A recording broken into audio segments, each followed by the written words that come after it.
My KitchenAid mixer started leaking oil right under the planetary gear. In fact, when you tilt it up, it drips down the throat to the bottom of the base, and I have a towel down here to catch the oil down there.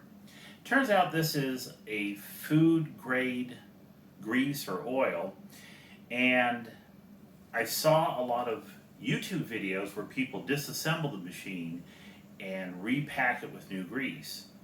I went to the KitchenAid website but couldn't find replacement grease, so I ended up calling them, and the customer service rep told me do not take it apart, but instead run it on high for 2 minutes, and that will allow it to warm up and everything will re-solidify. So that's what I'm going to try.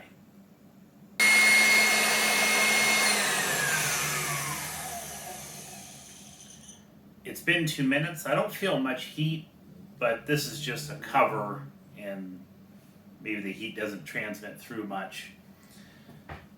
I'm hoping this has re-solidified all the grease, and I'm going to find out as I use this in the coming days if any food grade grease drips into my mashed potatoes.